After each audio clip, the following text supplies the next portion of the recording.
Hello, the time is 12:50 and the year is 1350. We are coming to talk to you under the word of King Edward III. We have urgent word about the war and the plague. Now to Earl Hayden in the square of medieval Norman.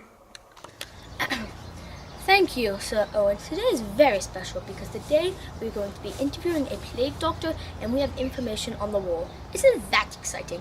Oh, hear ye, the doctor himself, Nostradamus.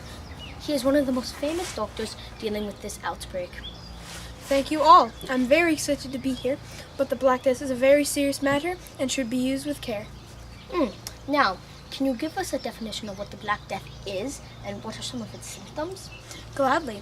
The bubonic plague, or commonly known as the Black Death, is caused by the black rat and dirtiness of medieval Norman. Its scientific name is Yestis persistis, and there are three known types of the Black Death. There is bubonic, which affects the lymph gland in your body, and 75% of people die from this. Symptoms of this plague are there's black dots going to be all over your body. Then there's septic, which affects the blood, and this was the most common, and most people died from this. And then there's pneumonic, which was airborne, and 90% of people died from this plague. An airborne plague? How can this be, Nostradamus? But I still do have a few questions about the plague. Sure, I'll gladly answer them. Well, what were the effects of this plague on the government and the economy? And did the society benefit from this plague?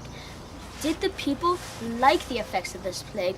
Or when it was happening and after it happened, did it put the people and the economy into peril? Well, when the plague was happening, the people hated it, obviously. They thought it was a punishment from God from all their sins. Sorry, I'm very sorry. There was, in some places, a third of people died, and in places very badly affected by it, half of the people died.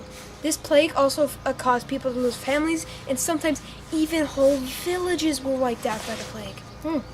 That's gruesome. I also think it was caused by God for all the sins we did. But so many lives were lost. But I heard somehow in Milan they survived it. Maybe God was on their side. Also, how did it affect the economy? Okay, well, in Milan, this area was lucky. They were lightly affected by the plague, but still they handled it with caution. When someone had the plague, they used a technique called quarantine, which would mean in a family of 13, if one person had the plague, they would board up that whole house and let that whole family die because of that. Also, because of the plague, people could have more land. Farmers had more land, obviously, to grow wheat, hops, and to make bread, beer, livestock, even more. And also, because the plague weakened some parts, the common folk could grow their own hops, wheat, and livestock and sell it for their own price to make more money. That's incredible. I'm pretty sure what you're referring to is capitalism, where everybody competes for one price and make how much you put in, since they're all growing their own stuff, so it's capitalism. Well, I can't believe such a bad plague had such great outcomes. I bet we couldn't have modern day society without this epidemic. So thanks for all that information, Metrominus. Now, back to Sir Owen. Thank you, Earl Hayden, for that fabulous information. Now, this is our section about the news of the war. So, with the war, oh my. Knights, come hither. Knights, come hither. Well, what do you want? I need to get to the training ground with my mace and my sword. And also, you're a peasant. Soldier, let's go. Yes, Lester. Well, before you go, may I ask you some questions? Fine, peasant, spit it out. I'm not a peasant. I'm a peasant. Fine. But how's the war going? Are we winning it? The war. Well, it started because the King of France died and the English king claimed his throne because he was the rightful king. Also, they're related through his mom, but he's still the rightful owner. And the nobles didn't declare the great majesty king, so the king got mad. Once the war started, the French ships ruled our channel, and our channel should be mine. But our ships couldn't get anywhere, and I was still a squire. And at the Battle of Celeste, all of the French ships came into our port. We completely destroyed them, and I helped my country defeat the French in this battle. That was some very top-secret information on the war. But could you please answer 2 of my questions? No, I must go. Let's go, soldiers. You're a peasant. Thank you, Sir Lester. Now, back to Hayden, see if he has any more information on the war. Thank you, Sir Owen, for that interview. But I was an archer that was actually in the Battle of Crusade. And he actually wants to do an interview. His name is Ranger Robin. And what that means is his name is Robin, as I said. And he's in the Ranger class. And this is one of the highest classes. And he's very honored to be here. Why, thank you. I'm very excited to be here, and I have some very good information. I do have some news on the war, which is that the English won, certainly. We destroyed the French. They had 24,000 troops, while we had a measly 13 to 14,000 troops. That's amazing. You actually beat the French, and I bet they even have better weapons than you. Well, that's not true. We had our great big longbows, as you can see here, and they had puny crossbows. While they were just slowly reloading their crossbows, we sent volleys and volleys of arrows. We could reload quicker, we had better range than their puny crossbows. Well, that's great. But could you tell me a little more information on what the effects were? Gladly. We killed a lot of their noblemen and common folk, which left them weak and deprived to go home with, and not much manpower. Also, this was the first battle on land to start off this great war.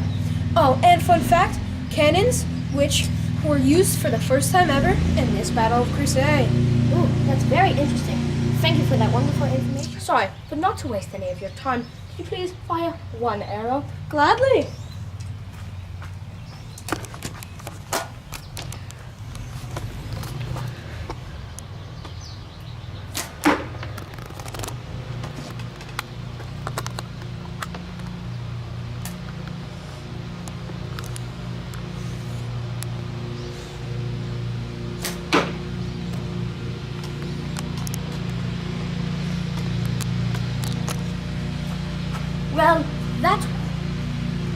That was wonderful, Range.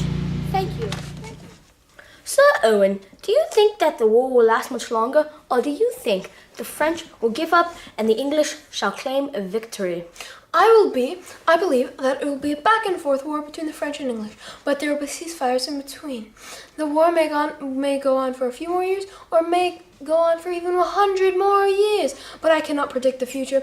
I can make a guess though, and my guess is that it will go on for a very long time. Well, I think you're wrong. I believe that this will be a very short war, and the French will surrender since we destroyed all their livestock and we have all their gold. We already have so much of their gold, and they're already out of food since when we win the battles, we go in there, destroy the livestock, and take all of the valuables. Also, at the end of the day, they have more deaths than us. We've won more battles, and their infrastructure is also less. So, I believe we will win. Thank you for watching, and live from Norman Square, the word from King Edward III! Was fell. Yeah. Mwah. Anyways. Oh, the peasant! Deathly disease. Also in the genres. Stop procrastinating. How did it affect the economy? Well, Sir Hayden. No. No, we're completely fanless. No, this is a great blueberry.